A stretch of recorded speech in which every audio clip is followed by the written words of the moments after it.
Selamat malam semuanya. Kenalin nama saya Raditya Nanda Devara dengan NIM 1822411 dari kelas K01 Sistem Multimedia. Nah, jadi pada video kali ini saya akan menjelaskan terkait implementasi digital image watermarking dengan menggunakan algoritma Koch and Zhao berbasis Discrete Gaussian Transform atau yang disingkat adalah DCT. Nah, eh sebelum kita langsung masuk ke implementasi programnya, kita harus tahu dulu dong, dasar teori apa aja sih yang harus kita ketahui. Yang pertama terkait watermarking digital. Simpelnya adalah, watermarking itu merupakan sebuah teknik yang digunakan untuk menyisipkan informasi ke dalam media digital, baik itu berupa gambar, audio, maupun video. Nah, informasi yang disisipkan itu disebut sebagai watermark. Jadi, pada kali ini, watermark yang saya gunakan itu adalah nama saya sendiri yang menjadi sebuah identitas kepemilikan. Tujuannya itu apa? Jadi informasinya itu dapat disimpan dalam bentuk citra tanpa mengubah tampilan visualnya secara signifikan. Nah, terus untuk terkait algoritma Koch and Zhao sendiri, metode ini tuh bekerjanya pada domain frekuensi menggunakan transformasi DCT atau tadi adalah discrete Gaussian transform. Jadi gambar itu tidak langsung dimodifikasi pada pixelnya, tapi dia itu terlebih dahulu dibagi menjadi blok-blok berukuran 8 kali 8 pixel yang nantinya itu diubah ke domain frekuensi.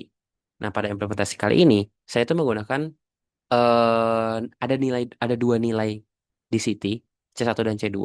Nanti akan saya jelaskan lebih lanjut ketika kita masuk ke programnya. Untuk citra GS 8 bit ini ya simpelnya alasan kita menggunakan grayscale itu agar mempermudah proses transformasi di CT karena hanya memiliki satu kanal intensitas saja. Terus untuk payload watermark ini yang saya gunakan adalah nama saya sendiri itu Raditya Tanevara, yang dimana teks itu akan dikonversi ke bentuk biner menggunakan representasi ASCII code sehingga dapat disisipkan ke dalam blok-blok citra menggunakan metode Koch and Zhao. Oke, kita masuk aja ke programnya. Pertama, tentu kita harus melakukan import library terlebih dahulu. Yang pertama, di sini ada OpenCV, digunakan untuk proses DCT dan IDCT. Untuk NumPy itu digunakan untuk pengelolaan matriks citra. Nah, terus ada Matplotlib yang nanti digunakan sebagai visualisasi hasil yang nanti kita peroleh. Dan untuk library lainnya seperti Math dan Google Colab Files ini eh lebih ke untuk perhitungan metrik evaluasi dan juga pengolahan data selama kita melakukan eksperimen ini. Nah, lanjut untuk konfigurasi parameternya. Di sini pelotnya itu yang kita gunakan adalah 512 kali 512 pixel. Maksud saya pelot yang disisipkan adalah nama saya sendiri. Untuk ukuran citranya itu adalah 512 kali 512 pixel. Dan ukuran untuk blok di nya itu digunakan 8 kali 8 pixel dengan menggunakan metode Koch and Zhao. Nah, nilai theta ini yang saya gunakan adalah 20. Jadi parameter theta ini berfungsi untuk mengatur kekuatan dari watermarknya. Jadi semakin besar nilai tetanya, ya otomatis watermarknya juga akan semakin kuat. Tetapi tentu saja perubahan pada citra juga akan semakin besar. Nah, terus di sini saya setelah menentukan posisi koefisien di CT-nya situ sendiri, yaitu C1-nya 4,5 dan C2-nya 5,4. Ini mana akan digunakan untuk penyimpan dari bit watermarknya itu. Nah, ini untuk kodenya, ini untuk konfigurasi watermarkingnya, detailnya. Lalu kita lanjut ke konversi teks menjadi bit. Nah, jadi kan komputer itu tidak dapat langsung menyisipkan teks ke dalam citra. Maka payload itu akan terlebih dahulu dikonversi menjadi data biner. Jadi setiap karakter itu akan diubah menjadi kode ASCII yang kemudian itu akan direpresentasikan dalam bentuk biner 8 bit. Sebagai contoh misalkan nanti ada contohnya di bawah. Jadi pokoknya setelah seluruh karakter itu dikonversi, bakal diperoleh sebuah rangkaian bit yang nantinya itu kan disisipkan ke satu persatu ke dalam blok di sisi citra. Nah, kita masuk ke fungsi embedding. Embedding ini lebih tepat kita sebutnya sebagai penyisipan watermark. Jadi pertama, citra itu kan dibagi menjadi blok-blok 8 kali 8 pixel. Jadi setiap blok itu kemudian akan ditransformasikan ke domain frekuensi menggunakan DCT. Nah, dari setiap blok itu akan diambil dua koefisien yaitu tadi C1 dan C2. Nah, nilai kedua koefisien itu akan dimodifikasi sesuai dengan bit watermark yang akan dimasukkan atau yang disisipkan. Jadi, jika bitnya itu bernilai 1, maka magnitudo C1 akan dibuat lebih besar daripada C2. Sebaliknya juga, jika bit bernilai 0, maka magnitudo C1 itu dibuat lebih kecil daripada C2. Nah, setelah proses ini, proses modifikasi ini selesai, blok itu dikembalikan ke domain spasial yang menggunakan IDCT sehingga diperoleh citra yang sudah ada watermarknya itu. Nah, ini untuk kodenya. Nah, lanjut ini ke fungsi extraction. Fungsi extraction ini eh terjadi ketika kita itu udah watermark itu udah masuk, udah disisipkan lah.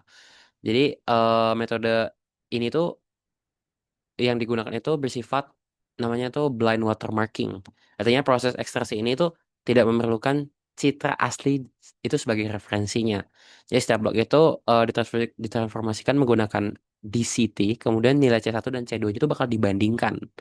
Jadi jika C1-nya lebih besar, maka C2 daripada C2, maka bit yang dibaca adalah satu, sebaliknya juga kayak gitu. Jadi setelah seluruh bit itu berhasil dikumpulkan, data biner tersebut dikonversi kembali menjadi teks, dan melihat apakah watermark itu berhasil dipulihkan secara benar atau tidak. Itu. Nah, untuk fungsi metrik kualitas sendiri, ini sih untuk mengevaluasi hasil watermark secara objektif menggunakan 4 metrik standar. Nah, yang pertama itu ada MSE.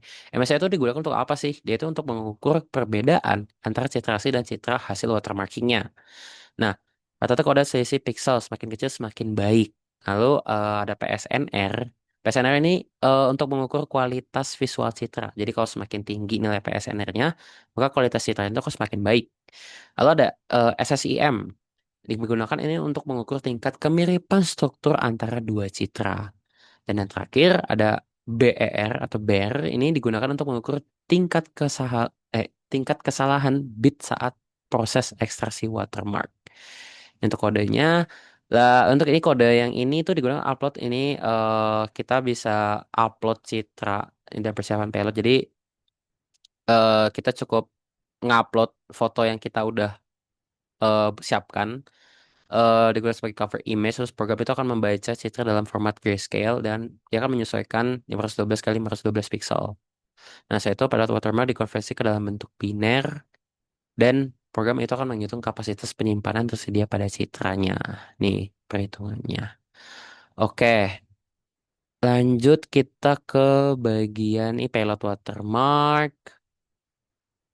Terus ya ini tadi yang saya bilang, ini ada representasi bit watermark, ini tiap huruf ada. Ada R, A, D, I ini sesuai dengan nama saya yang kita gunakan. Ini binernya, ASCII-nya juga udah. Lanjut kita langsung ke proses embedding. Embedding ini ya ini sih lebih ke arah program ini akan mencari setiap blok 8x8. Kayak dia bakal menelusuri setiap bloknya itu. Terus dia akan melakukan transformasi di City. Saya itu apa? Jadi dia memodifikasi koefisien sesuai dengan bit watermarknya. Lalu dikembalikan ke domain spasial menggunakan IDCT. Jadi setelah seluruh bit itu berhasil disisipkan, citra hasil watermark yang disimpan dalam format PNG. Gunanya itu untuk apa? Agar tidak mengalami kompresi lossy yang dapat merusak si watermarknya itu. Itu. Ini untuk proses ekstraksi evaluasi itu, ya kalau ini tuh untuk memastikan watermark itu dapat dibaca kembali dengan benar. Jadi program ini akan kembali ke koefisien C1 dan C2 pada setiap blok, lalu kemudian menjadi deretan bit gini, ada total bit benar, bit errornya 0. Jadi setelah seluruh bit terkumpul, data tersebut dikonversi kembali menjadi teks dan dibandingkan dengan payload si aslinya itu. Jadi pada tahap ini nilai MSE, PSNR, SCM, dan BR tadi juga dihitung.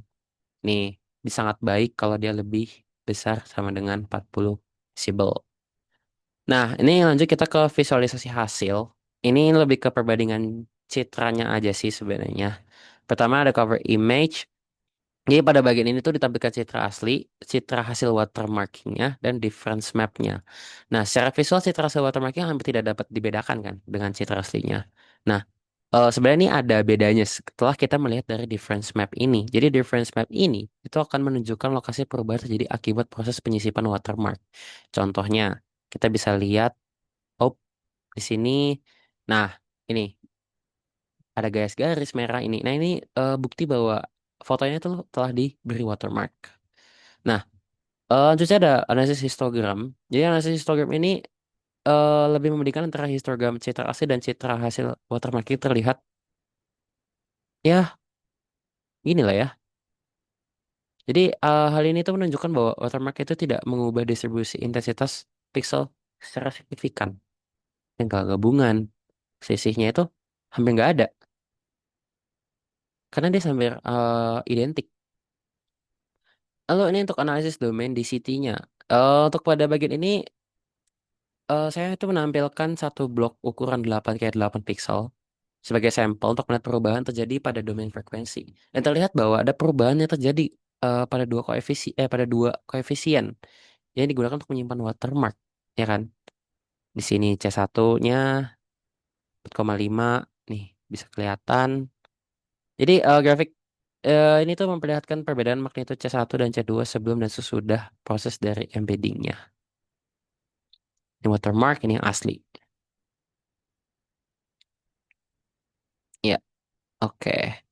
Nah, terus ini pengaruh dari tetanya. Jadi ya tadi saya juga tadi telah melakukan uji coba terkait nilai teta yang berbeda.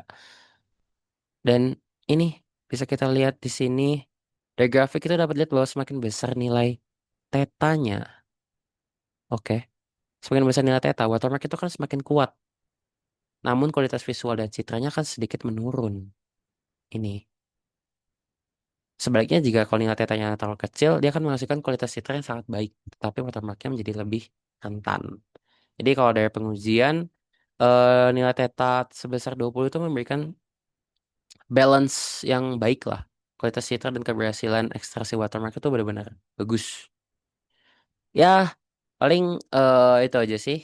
Untuk kesimpulannya, implementasi watermarking itu menggunakan algoritma Koch and Zhao tadi itu bisa dilakukan pada cetak grayscale yang ukurannya itu 512 kali 512 pixel, di mana watermark juga berupa nama saya yang berhasil itu disisipkan dan diekstrak kembali dengan baik. Terus juga tadi hasil evaluasinya itu menunjukkan bahwa kualitas visual citra itu tetap terjaga. Bisa kita lihat tadi kan, sementara watermark itu dapat dipulihkan dengan tingkat failure-nya yang rendah, bahkan mencapai nol tadi kan pada kondisi pengujian normalnya tadi ya. Jadi dari hasil ini dapat disimpulkan bahwa algoritma Koch and Zhao ini bisa bahkan mampu menyisipkan watermark secara efektif tanpa menimbulkan perubahan visual yang signifikan pada citra. Oke, baik, mungkin sekian saja penjelasan dari saya terkait implementasi. Kurang lebihnya mohon maaf. Terima kasih. Selamat malam.